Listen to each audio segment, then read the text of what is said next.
Yeah. And just highlighting that. Yeah. With your page, Smoke Some, right? Yeah. What I know exactly what you do on that page, but what are some of the things that you hope to do with that page? So basically with that page, I've been really looking into this like cannabis industry thing for a minute now, and something that I'm noticing, like one of the statistics that bothered me the most that I learned is that 99% of the cannabis industry is white. 99? 99. What's I know the other 1% isn't just black either. Right. So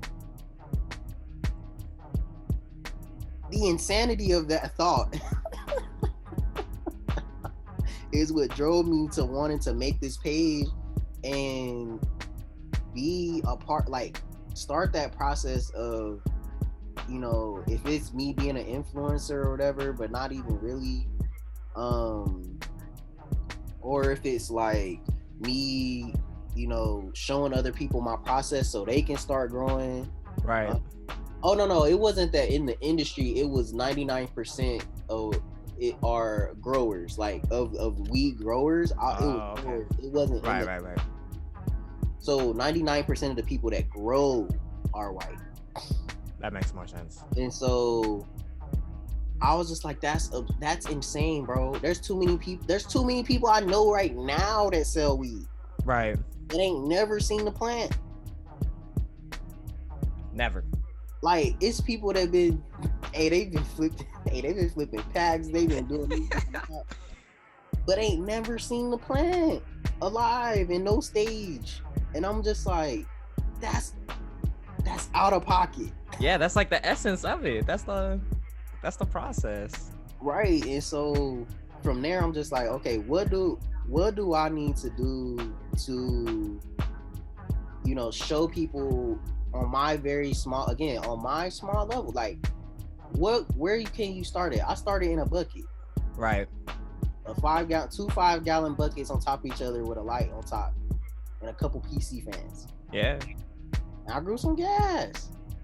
And so it's like trying to be that voice to just be different for one, but also a place to, like, you know, maybe one day if, you know, this thing keeps growing, because it is gonna grow, but just as like the growing size, like the size of the operation grows, and as more people follow, like really starting to show people that you don't have to make the weed grow this, like, I don't know, like an inaccessible type of thing, or like marketed a certain type of way to where it's like, we're smoking weed for the high. Like, I want it to be that, but also like truly helping people.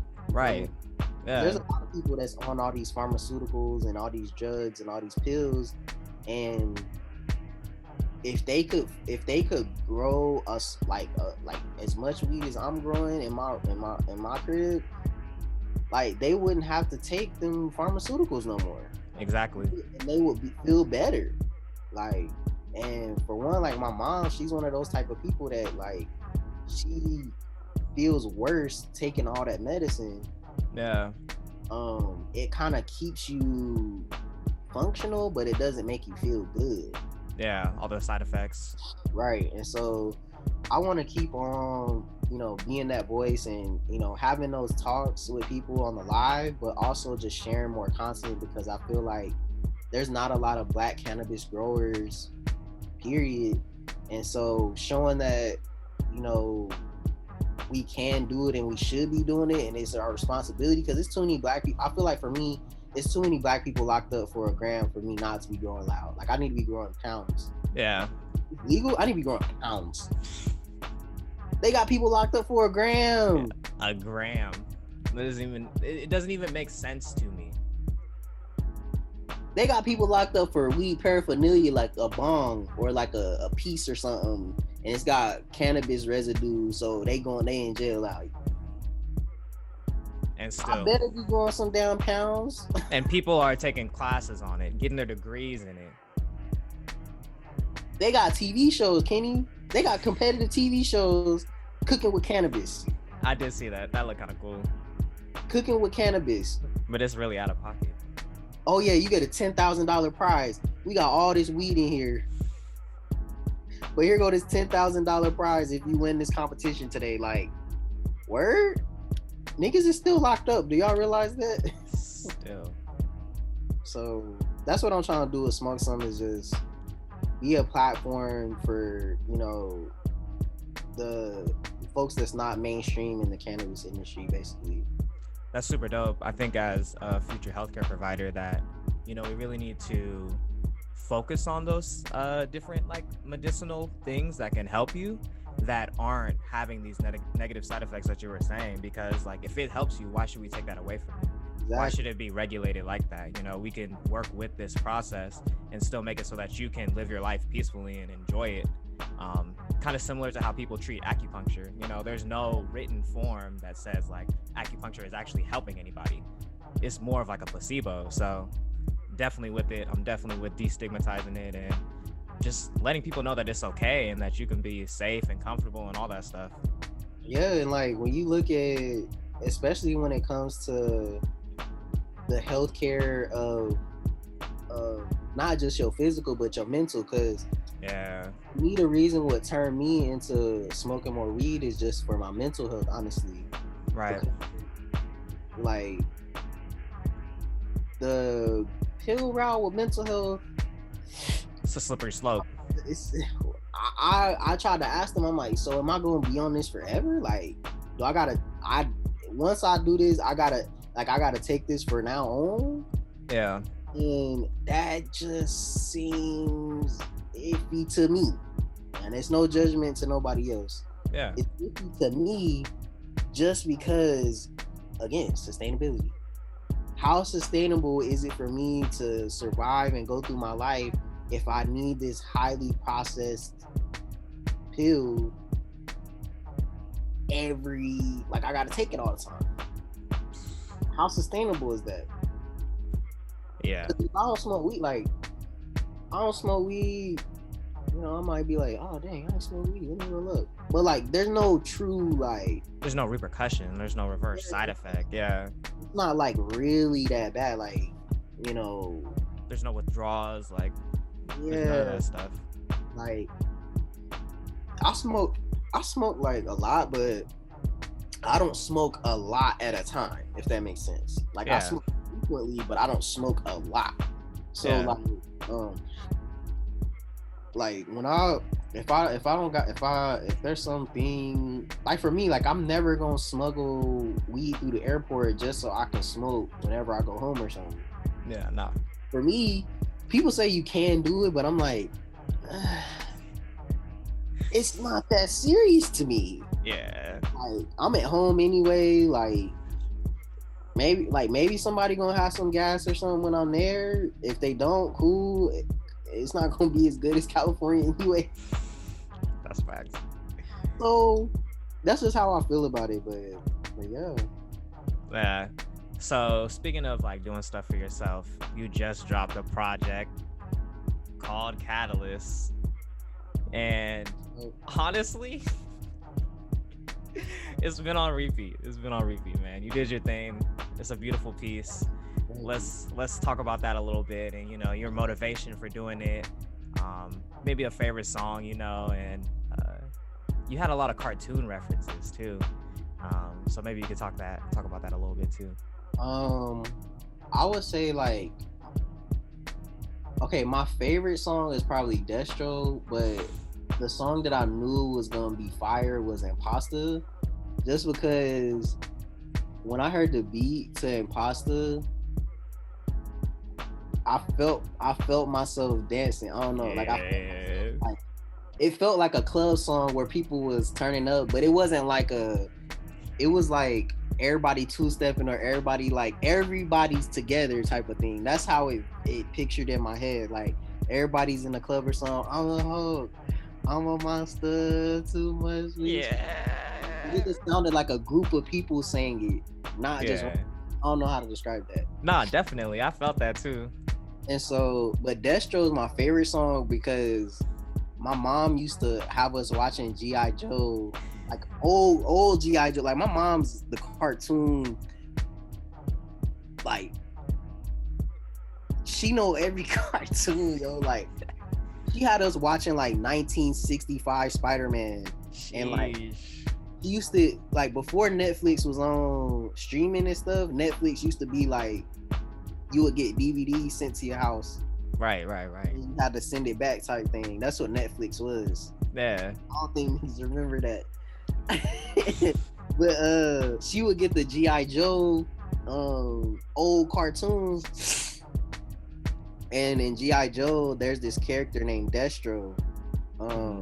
And he's a arms dealer that kind of like works for both. He works for himself though.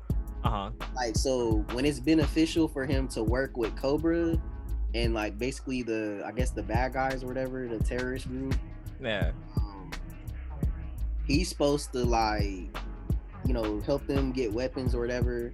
But when it's beneficial for him to work with G.I. Joe, like the American heroes, propaganda, it's all propaganda. But anyway. Yeah. Then he would work with them. And so I just always was just intrigued by his story and everything about his character, because he's like super in love with I think her name's the Baroness or something. Yeah. And like I just relate to how he moved through the show, because he really was just worried about his old lady and getting to the bag. Like that's all. Like at the end of the day, that's what he was worried about. But he was getting to the dough. Like he was about bread. He was about what was the best business decision. Yeah. If the best business decision was not to get caught by the G.I. Joe dudes, he would exit the mission. Like, all right. He'd be like, "Peace, y'all can get caught." Yeah. And like, I think like that's my favorite one, because it's the one that like reminds me of the most of, like, I don't know, just kind of like a creative way to look back at being a kid and watching G.I. Joe and putting myself into the universe, I guess. Yeah, you jumping into it. Yeah, and like I really that's my favorite song, and I like the beat on it too. Like it sounds nuts in the car. Yeah.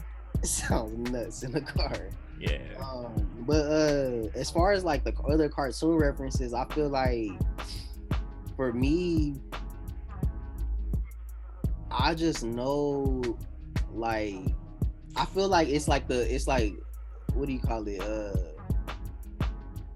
It's like juxtaposition. That's something I'm exploring a lot.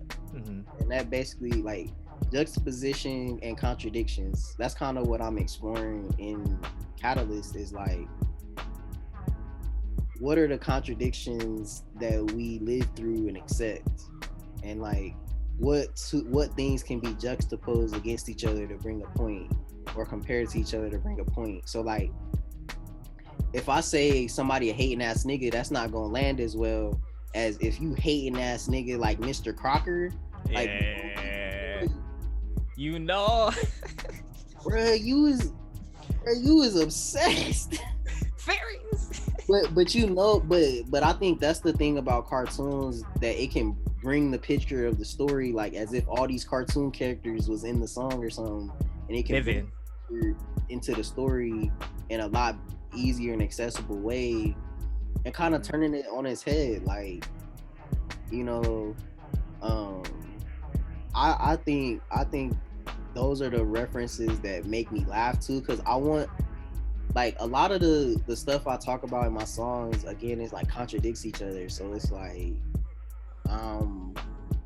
talking about, you know, wanting to, you know, I guess like like I'm warning people of like, yo, this system is fucked up, but I'm trying to get high, but I'm trying to get faded, and where all the shawties at? And then at the same time, let's go chill. And then at the same time, like, it's so many things that kind of, but I think that's the natural thing of life. And people try to shy away from those contradictions to be consistent with something, and it's like I have never met a person who didn't contradict themselves and own their contradictions up until they start talking about it. Then they're like, oh well, I'm not contradicting myself. And it's like, it is a contradiction. Excuse me, you are. Yeah, like you can't say, oh, like it's, you know, I think people should be arrested for X, Y, and Z, and then you going out doing illegal U-turns in your whip. People do that all the time. They do that all the time. All the time. Or they don't stop all the way at the stop sign. You broke the law. Yeah. I think there's a stat that says the average person commits like one felony a day. Oh, whoops. Yeah, because it's just we're all of those contradictions that we use to try to separate ourselves from each other. It only benefits to serve white supremacy when we don't embrace them. Right. And we don't like actually have a conversation about it of how you can be better or something like that. Yeah, definitely. So that's what I try to explore in the album too. Like that's another theme. And then just I feel like also like I wanna highlight I highlight police violence a lot in my songs because it interrupt, like it kind of almost to me it fits naturally in how stuff happens. Like you'll be chilling, you'll be talking about something else, and the police just come. You be chilling, you talking about something else, and then the police into your like, oh, you find out somebody else got killed by the police, or you find out, oh, they beating on somebody else, and there's a whole nother riot. Like you literally, as a black person, be living your life chilling, and people think we the ones who is tripping, but it's like we was living life. It's happened so many times where I've just been sitting in a group of black people, we chilling, cooling, been a eating nice Panda night. Express or something, chilling. Panda Express, whatever. You hit look at your phone, another black person killed by the fucking police, and they got away with it, and they're not going to court, and they're not going to trial. How don't that take the energy out of the day? Every time. And I just want to explore that through my song. So like put in like Jeff, he basically called it edutainment.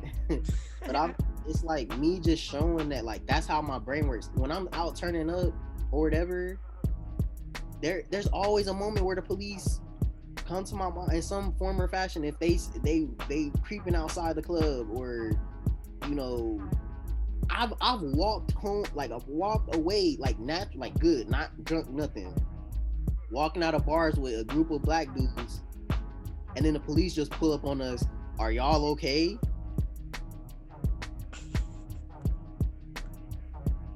We look at each other like, what? What do you mean? Like, what are you talking about? Like, we get harassed so much through existence that no one wants to speak. I don't think people truly speak to how harassed we actually are by the police. Just the other day, I was getting harassed over here, walking home from across the street from my own dental school. I got followed back to my crib, and I was like, it's cold, so I have on a jacket and a hoodie or a beanie or something. Like, I don't understand. But that's what I'm saying. Like, and I think because white people is over it, they tired of us talking about it. But I'm like, bro, we just beginning. Y'all don't realize how much this really impact our life. Like, y'all see the news, and then you start caring once somebody get killed. We care when people live. Yeah. And they don't get no news coverage. It's a lot of that that's happened to me. Like, I ain't end up on the news because I ain't died. So right. But it's just harassment. And harassment and policing, it goes hand in hand. They have to harass. Yeah. So I feel like just exploring that in the music and showing people you can make it, like, because I want to make songs that's like that bump in the whip too. Like, I'm not trying to make, like, I don't know what to call it, like, I'm not like a like I feel like there's a certain genre of like conscious, I guess a certain like label of consciousness that goes with music that people ascribe it to only certain people. Like, only these certain artists are conscious, and then these other artists aren't conscious because of their own trap beats or their own songs that maybe have vulgar language or something, so they're no longer conscious. And I'm like, bro, like,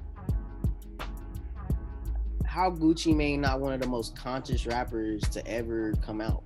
Right. If you listen to his music, he's been conscious of this stuff for years. Years and years. But because it's coming from Gucci Mane, people have their anti-blackness that they throw on top of it. Oh, he got a face tat, so let me not listen to nothing he got to say about the subject. That's facts. I'm only gonna listen to somebody in a suit about this subject, not people who actually lived the experiences. Yeah. And that's what I want to combat. Like, I want to always have that in my music. Like, bruh, we all is conscious. There's no woke people. Everybody is like that. That's why I never like that word woke. Like, I mean, everybody's woke. Like, it's just, what do we want to change and what are we willfully ignorant about? Like, and that's what I want to like explore in the music and keep having with Catalyst and stuff. That's dope, man. With that, since it is Black History Month, what are some things you're looking forward to for this month, and what's some things that you'd like to share with the people? Face. Looking forward to is a strong word, but I think I guess I'm looking like forward just to how people decide to start to view other people outside of different diasporas of Blackness and of all people and stuff, because I feel like a lot of ways Black History Month is very much focused between the years 1900 through 1970. Right. That's everybody's Black History Month. Like, they don't, nobody talk about Black history before Columbus. Like, our history goes back thousands of years before Rome was even created, before Greece. Greece was a baby. It wasn't even a country. It was just a group of city-states. Yeah. Because this is what I want people to. Okay, so how is it that Greece and Rome invented these things, but they got it all from Egypt? Egypt's 4,000 years old. Before Christ. Right. So it's really like at this point, like a 6,000-year-old society almost. Yeah. So how is it that Rome invented these things? They invented the roads and aqueducts, and why does Rome and Greece get all this? They never existed. How's that possible? Just off a timeline. If you didn't exist for 200 years, how did you invent something that already was there? But I hope that's what we explore this month, is year before, like before all of this, before colonization, before all of that, before the, like, we have valuable deep history. Definitely. I think I'm gonna tap into a lot of that too. Yeah, that was destroyed on purpose. On purpose. Like with the Sphinx, I don't know if a lot of people know this, the Sphinx in Egypt, they knocked the nose looked like my nose. Yeah. Black ass nose. And they knocked that black ass nose off of that Sphinx. I think, yeah, none of that. And now all the Sphinx don't got a nose, and everybody's just like, oh no. But they not looking at how racist. It ain't gonna fall off. How the rest of the Sphinx ain't fall off. None of the pyramids fell off. The only reason the pyramids is even falling apart now is because all the excavation of it. If they would have just left everything and never touched it, never did no grave robbing, grave digging. I know you, because you went to Paris, you saw all of the stolen stuff. Bro, I was tripping in there. I was like, yo, we gotta go out of this section because we're about to get haunted for sure. Don't take no pictures. Why is this sitting in France? Man, so, the whole thing. And so those are those things I hope people look forward to. And then, at least for me personally, I'm gonna be releasing more music. Yes. and I'm gonna just keep on releasing music for the rest of the year. But I'm excited for that for sure. Just to keep putting music out because I think that's what my thing can be is to keep making these songs come out and stuff. Yeah, and we're definitely excited for you here. Um, but again, thank you for your time today. Yes, sir. Yes, Um, sir. Thanks for waiting on me. it's all good. I was I messed up on the time. I literally woke up at like it might have been like 11:05 or 11:10. Yeah. And I was like, there's something to do right now. And then I got that call from you, and I was like, oh god, I gotta. I was like, I gotta go. Yeah. I gotta get myself together. But no, I appreciate it, Kenny, and I'm looking forward to what we keep on doing and building because I think this is the foundational years, bro. Like It is. like it's so dope what we're gonna do in the future. So I'm looking forward to it all. Absolutely, man. Thank you again.